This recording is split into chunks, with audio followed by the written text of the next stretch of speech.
luar biasa. Wow. Alhamdulillah kalau semuanya sehat. Baik, sebelum itu Ibu buka terlebih dahulu. Assalamualaikum warahmatullahi wabarakatuh. Waalaikumsalam warahmatullahi wabarakatuh.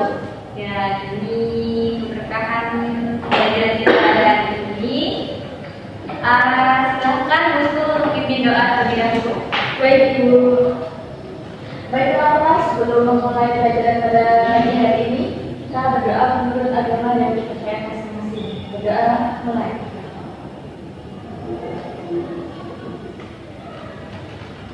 Berdoa selesai.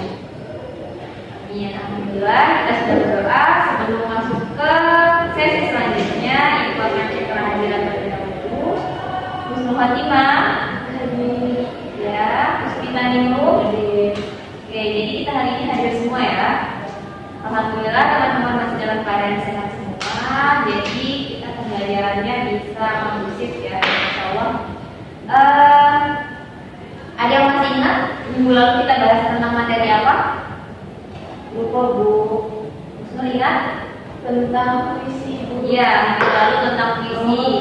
Jadi minggu lalu tentang puisi ya kita. Mungkin itu tidak membahas panjang lebar terkait puisi. Itu sudah melihat bahwa teman-teman sudah paham ya materi terkait puisi tersebut. Nah, jadi kita lanjutkan ke pembahasan berikutnya, yaitu tentang ceramah, teks ceramah. Materi kita hari ini adalah ceramah. Teman-teman bisa mengikuti Ibu menulis sambil mendengarkan penjelasan ya.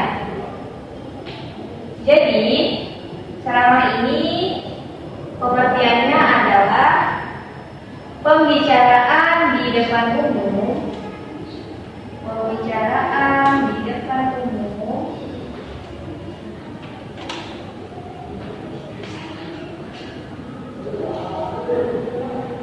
yang berisi penyampaian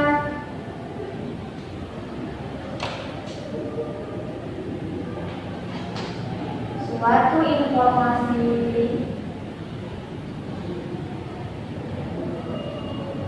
pengetahuan dan sebagainya.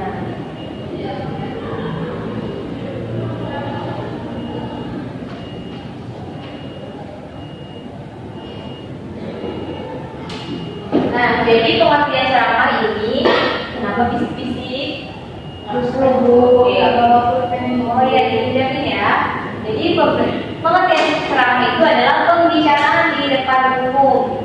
Nah, jika pembicaraan di depan umum berarti pembicaraan ini melibatkan orang banyak. Jadi pembicaraan ini melibatkan orang banyak. Melibatkan orang banyak.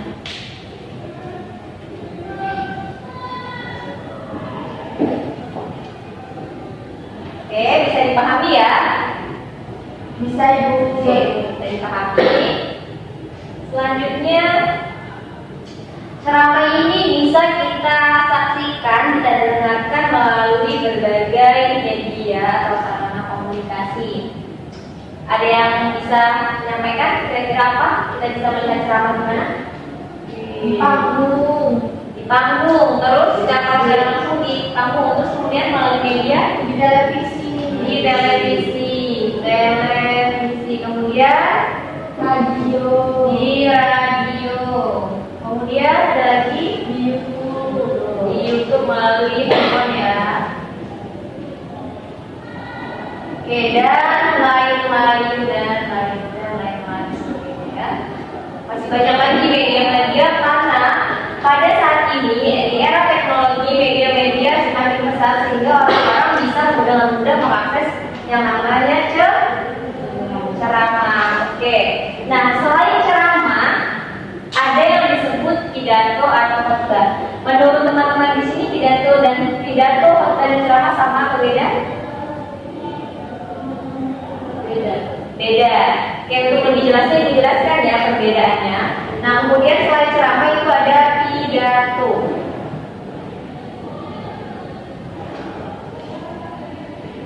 Pidato juga sama pembicaraan di depan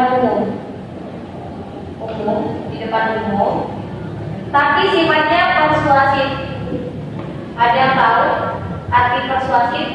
Mengajak. Ya, sifatnya mengajak.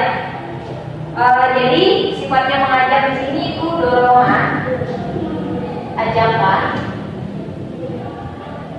dorongan. Nah, ini untuk melakukan sesuatu. Misalnya kalau misalnya di pidato ini yang melakukan itu pejabat pemerintah,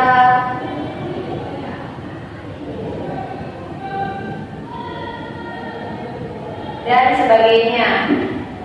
Kemudian ada juga yang namanya khotbah. Pernah dengar khotbah? Dari rumah? Biasanya di hari Jumat ya. Nah, kalau khotbah juga sifatnya mengajak dan sama di depan umum. Jadi melibatkan orang banyak tadi ya, jadi melibatkan orang banyak di tempat di depan umum. Kemudian sifatnya juga berisi penyampaian pengetahuan tadi ini, pengetahuan. Pengetahuannya tentang apa? Tentang keagamaan atau ajakan terkait keimanan. Nah, jadi biasanya di sini umat yang beragama Islam ya. Kemudian ada jenis-jenis informasi.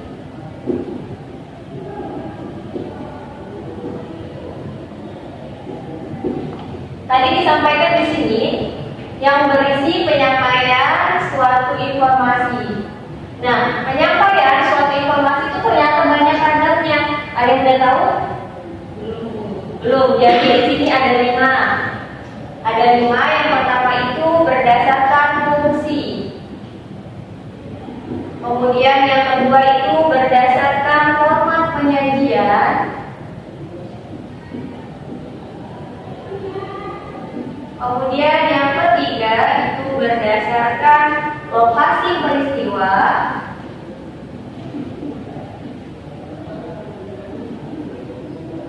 Yang keempat berdasarkan bidang kehidupan.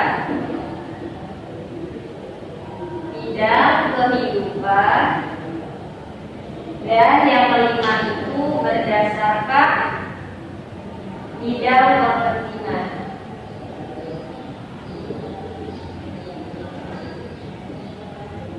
Nah, jadi jenis-jenis informasi itu ada di yang pertama berdasarkan, yang kedua berdasarkan, yang ketiga berdasarkan, yang keempat berdasarkan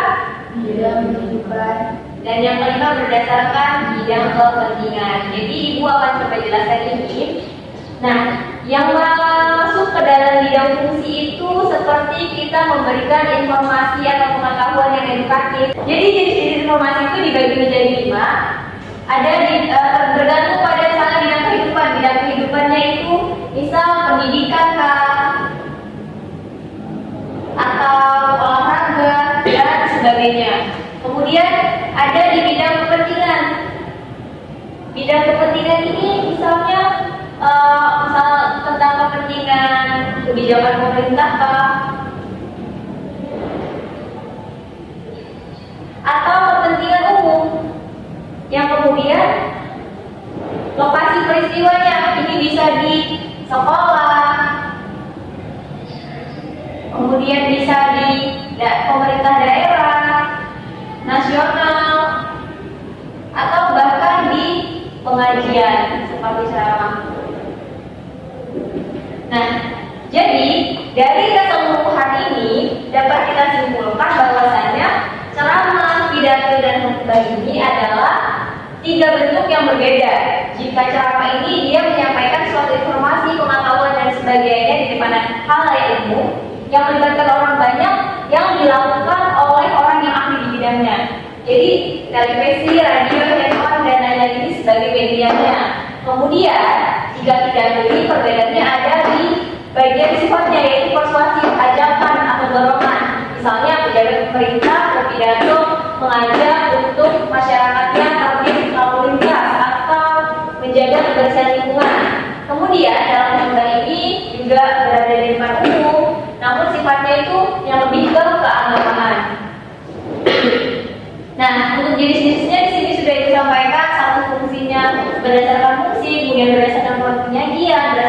peristiwa, bidang kehidupan, dan bidang kepentingan.